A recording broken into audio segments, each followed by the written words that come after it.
Números, capítulo 31. Então Yahvé falou a Moisés: vinga os filhos de Israel dos midianitas pelo mal que estes fizeram aos israelitas. Depois desta batalha tu serás chamado a reunir-te aos teus antepassados. Ordenou, portanto, Moisés ao povo: armem-se alguns dentre vós para a batalha do Senhor, que se avizinha contra Midian, a fim de pagar aos midianitas o preço da vingança de Yahvé. Enviarei à guerra 1000 homens de cada uma das tribos de Israel. Os clãs de Israel enviaram 12.000 guerreiros armados para a guerra, 1000 de cada tribo. E Moisés enviou à batalha 1000 homens dos milhares de Israel, juntamente com Finéias, filho do sacerdote Eleazar, que levou consigo objetos do santuário e as trombetas para os toques solenes de aclamação. Lutaram então contra Midian, conforme o Senhor havia determinado. E mataram todos os varões midianitas.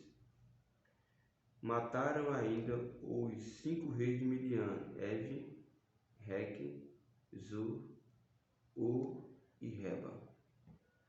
Da mesma forma mataram a espada Balaão, filho de Beor. Os filhos de Israel levaram cativa as mulheres dos midianitas com as suas crianças e tomaram como despojo de guerra todos os rebanhos e bens dos filhos de Midian. Queimaram as cidades em que habitavam, assim como todos os seus acampamentos. Em seguida tomaram todos os despojos, tudo que havia capturado, incluindo pessoas e animais. E levaram os prisioneiros, homens e mulheres, e os despojos, todos à presença de Moisés, ao sacerdote Eleazar e à comunidade de Israel em seu acampamento, nas campinas de Moabe, junto ao Jordão, na altura de Jericó.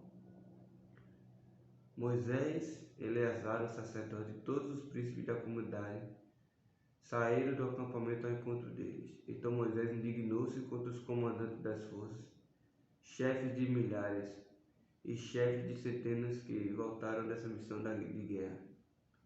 Questionou-os: por que deixastes com vida todas essas mulheres? Foram elas que seguiram o conselho de Balaão e induziram os filhos de Israel a se perverterem contra Deus, o Eterno, no caso de Peor, de modo que uma praga feriu a congregação do Senhor.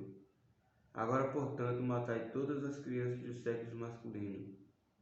Matai igualmente todas as mulheres que tiveram relações sexuais. Não conserveis com vida senão as meninas e as moças virgens, elas vos pertencem. Quanto a vós, entretanto, acampai durante 7 dias fora do arraial, todos vós que tendes matado alguém ou tocado um cadáver. Tereis de vos purificar no 3º dia e no 7º dia, vós e vossos cativos. Purificai também todas as roupas, todos os objetos de couro, todos os tecidos de pelo de cabra, todos os objetos de madeira.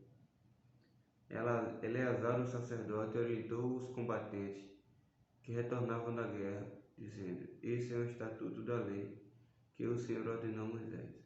Contudo, o ouro, a prata, o bronze, o ferro, o estanho, o chumbo, todos os elementos que resistem ao calor das chamas, fazei que passe pela purificação por meio do fogo.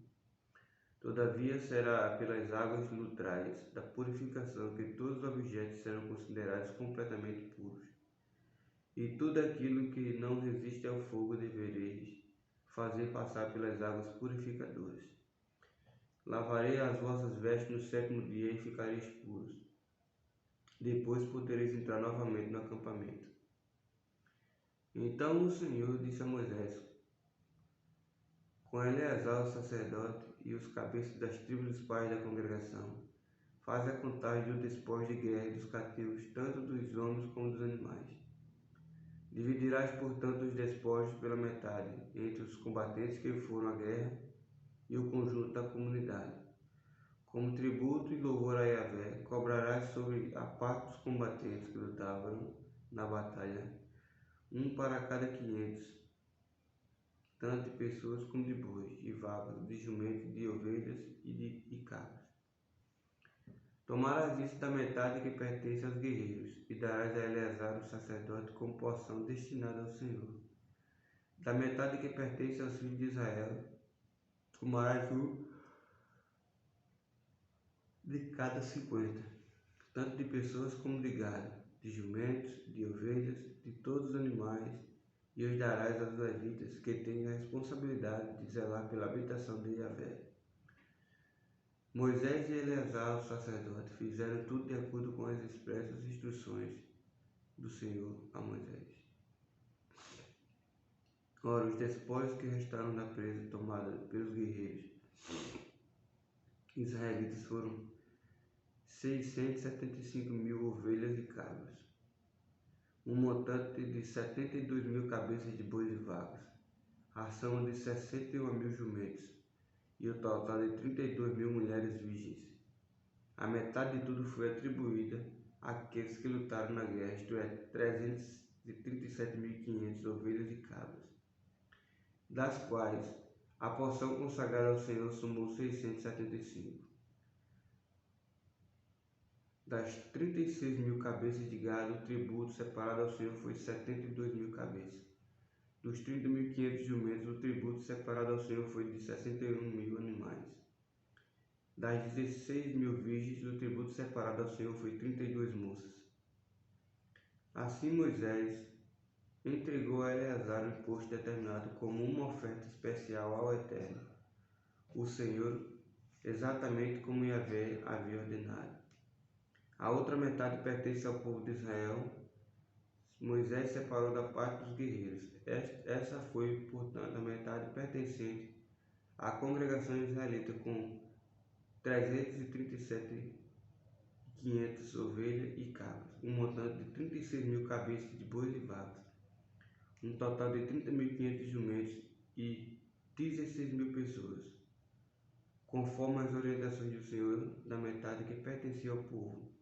Moisés tomou um de cada 500, tanto de pessoas como de animais, e o concedeu aos levitas, que cuidavam do tabernáculo de Yahvé, a tenda sagrada. Os oficiais do exército israelita, isto é, os comandantes dos batalhões e das companhias, apresentaram-se a Moisés e lhe propuseram: Teus servos fizeram a conta dos homens de guerra que estavam sob nossos olhos. Não falta nenhum deles. Portanto, trazemos cada um em oferenda a Yahvé aquilo que achamos em objetos de ouro, braceletes, pulseiras, anéis, brincos, colares, para fazer expiação por nossas próprias vidas diante do Senhor. Moisés e Eleazar, o sacerdote, receberam deles aquela quantidade em ouro e todas as demais joias. Todo o ouro oferecido pelos líderes de milhares e pelos líderes de centenas, que Moisés e Eleazar apresentaram como contribuição ao Senhor, pesou cerca de 200 quilos. Cada soldado havia tomado despojos para si mesmo. Contudo, Moisés e o sacerdote Eleazar receberam o ouro oferecido pelos chefes de milhares e de centenas e o trouxeram à tenda do encontro, a fim de que se tornasse um memorial dos filhos de Israel diante de Yahvé. Números 32. As tribos de Ruben e Gade eram proprietárias de grandes rebanhos. Observavam eles que as terras de Jazar e de Gileade eram muito favoráveis para a criação do gado. Por esse motivo foram a Moisés, ao sacerdote Eleazar e aos líderes da congregação israelita e argumentaram: Atarote, Dibon, Jazar, Nira, Esbom, Eleala, Sebã, Nebo e Beon, terras que o Senhor subjugou perante a comunidade de Israel, são próprias para os rebanhos, e os teus servos são criadores de gado. E concluíram, portanto: se achamos graça aos teus olhos, que seja essa terra concedida em possessão aos teus servos como herança. Não nos faça atravessar o Jordão. Contudo, Moisés replicou aos líderes das tribos de Gade e de Ruben: Irão os vossos irmãos à guerra, e vós permanecereis aqui? Porque desencorajarás os filhos de Israel, para que não passem a terra que Yahvé lhes deu. Assim procederam vossos pais com 2 filhas de Cades Barneas, para espiarem a terra. Subiram até o vale de Escol e examinaram a terra. Desencorajaram os israelitas de entrar na terra que o Senhor lhes tinha concedido. Então a ira de Yahvé se inflamou naquele dia, e Yahvé fez este juramento: estes homens que servem do Egito, da idade de 20 anos para cima, jamais verão a terra que prometi, com juramento, a Abraão, a Isaque e a Jacó, porquanto não me seguiram de modo íntegro, com exceção de Caleb, filho de Jefoné, o quenezeu, e Josué, filho de Nun, que obedeceram fielmente às ordens do Senhor com inteireza de coração. Então a ira do Senhor se acendeu contra Israel, e os fez andar errantes pelo deserto durante 40 anos, até que desapareceu por completo aquela geração que fez o que desagradou a Yahvé. Eis que vós levantais em lugar dos vossos antepassados, como raça de pecadores, para aumentar ainda mais o ardor da ira de Yahvé contra o povo de Israel. Se vós vos apartares do Senhor, ele aumentará ainda mais a vossa permanência no deserto, e causareis a ruína de todo este povo.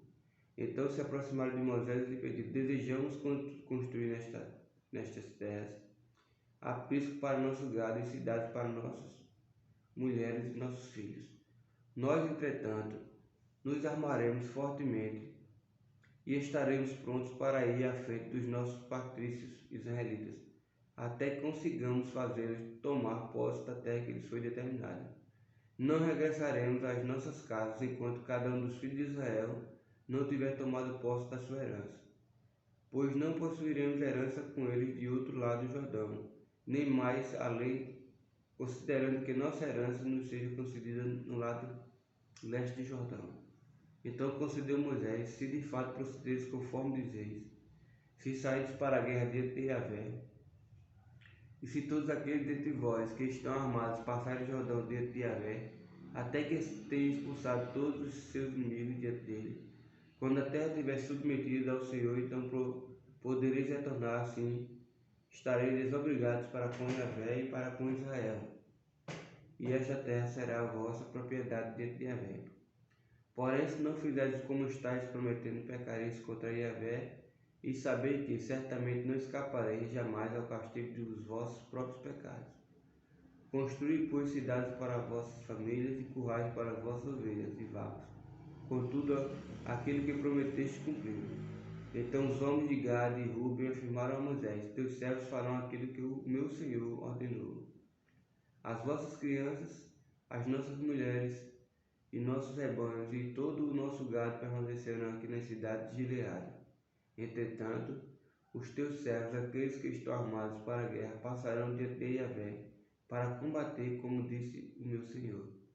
Então Moisés deu ordem a esse respeito a Eleazar, o sacerdote, a Josué, filho de Nun, e aos chefes das casas patriarcais das tribos de Israel. Declarou-lhes Moisés: se os filhos de Gade e os filhos de Ruben, todos aqueles que estão armados, passarem convosco o Jordão para combater diante de Yahvé, quando a terra estiver totalmente dominada, dar-lhes em possessão a terra de Gileade. Contudo, se não atravessarem armados o rio Jordão convosco, então deverão receber a parte que lhes cabe junto de vós na terra de Canaã. Os filhos de Gade e de Ruben prometeram: o que Yahvé orientou a teus servos, nós o faremos. Passaremos armados diante de Yahvé a terra de Canaã, porém tu nos concederás a posse da nossa herança deste lado do Jordão. Então Moisés deu às tribos de Gade e de Ruben e a metade da tribo de Manassés, filho de José, o reino de Seom, rei dos amorreus, e o reino de Og, rei de Bazã, toda a terra com as suas cidades e o território ao redor delas. A tribo de Gade construiu de Bom, Atarote, Aroé, Atarote Sofã, Jazar, Jogbeá, Betnia e Beterão como cidades fortificadas por muralhas, e ergueu aprisco para seus rebanhos. E a tribo de Ruben reedificou Hesbom, Eleade e Criataim, bem como Nebo e Baal-meon, alterando seus nomes originais, assim como Sibma, e renomeou todas essas cidades. Os descendentes de Maqui, filho de Manassés, foram a Gileade, tomaram posse dela e expulsaram os amorreus que lá se encontravam. Então Moisés deu Gileade aos maquiritas, descendentes de Manassés. Eles passaram a habitar ali. Jair, descendente de Manassés, dominou as aldeias deles e as chamou avó de Jair, povoado de Jair. E Noba subjugou Quenate e as cidades circunvizinhas e a chamou Noba, dando-lhe seu próprio nome.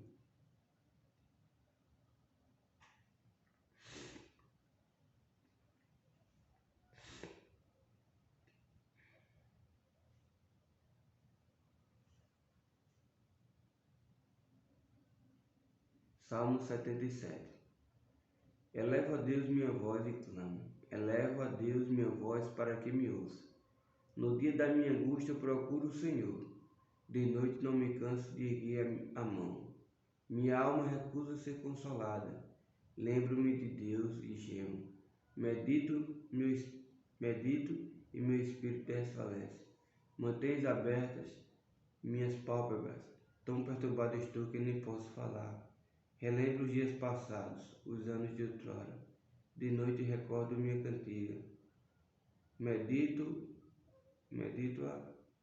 no meu coração, o Espírito indaga. Acaso o Senhor nos rejeitará para sempre e já não voltará a ser-nos favorável? Acaso de todo se esgotou sua fidelidade? Terminou sua promessa para as gerações? Acaso Deus se esqueceu de ter compaixão ou a cólera lhe enrijeceu as entranhas?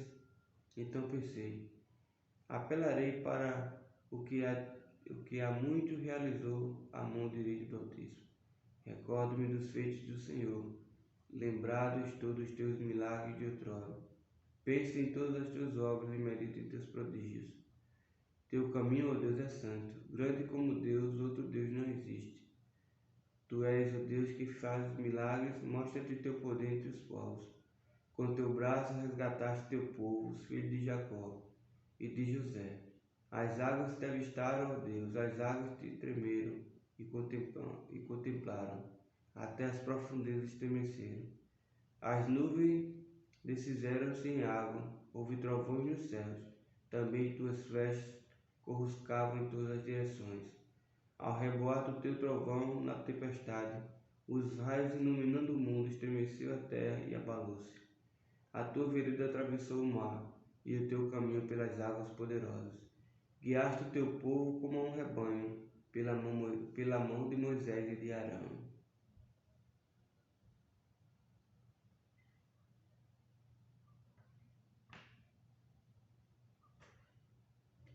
João capítulo 19. Sendo assim, Pilatos tomou a Jesus e mandou flagelar. Os soldados traçaram uma coroa de espinhos e a puseram na cabeça de Jesus, e ainda vestiram-no com uma capa de púrpura. Aproximavam-se dele e diziam, Salve, Rei dos Judeus! E esbofeteavam seu rosto. Mais uma vez Pilatos saiu e afirmou aos judeus, Vede, eu trago a vossa presença para saberes que não encontro neste homem motivo algum que eu possa condenar. Então assim que Jesus veio para fora, usando a coroa de espinhos e a capa de púrpura, disse Pilatos ao povo, Eis o homem. Ao verem os chefes dos sacerdotes e os guardas gritaram, Crucificam, crucificam. Mas Pilatos contestou, dizendo, Levai-o vós outros e crucificai-o, pois eu não encontro nele culpa alguma. Responderam-lhe os judeus, Nós temos uma lei, e conforme essa lei ele deve morrer pela blasfêmia de se declarar filho de Deus. Entretanto, ao ouvir essa alegação, Pilatos ficou ainda mais atemorizado, e voltando para dentro do pretório, interrogou Jesus, De onde vens tu? Todavia Jesus não lhe deu qualquer resposta. Então Pilatos o advertiu, Tu te negas a responder-me?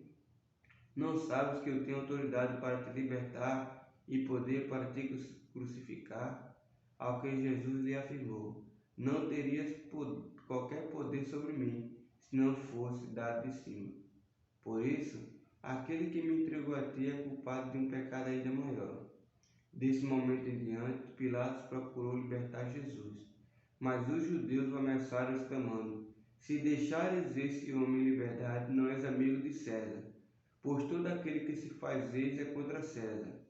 Quando Pilatos ouviu esse clamor dos judeus, trouxe Jesus para fora no tribunal, sentou-se no trono do juiz, em um lugar conhecido como pavimento de pedra, mas em aramaico é Gábata.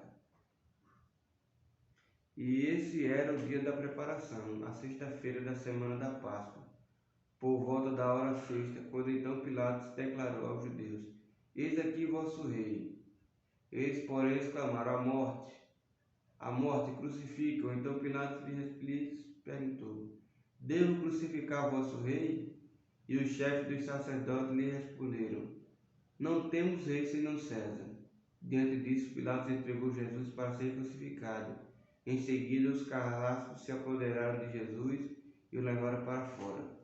E assim, carregando sua própria cruz, Jesus saiu para um lugar chamado Calvário, Gólgota em aramaico, onde o crucificaram, e com ele outros dois de cada lado, um de cada lado, e Jesus no centro.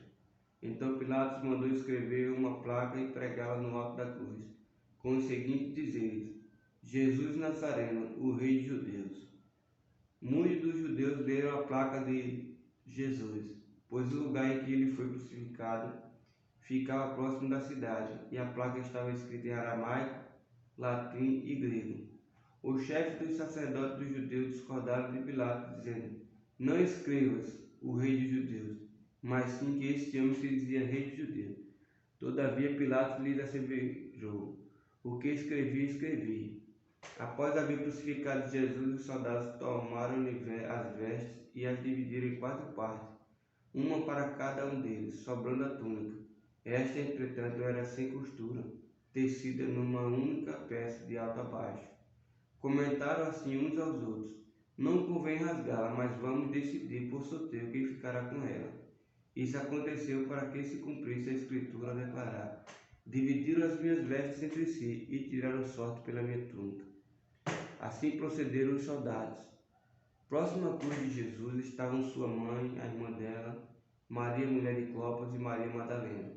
Quando Jesus, contudo, viu sua mãe e junto a ela o discípulo a quem ele amava, disse à sua mãe: mulher, eis aí teu filho.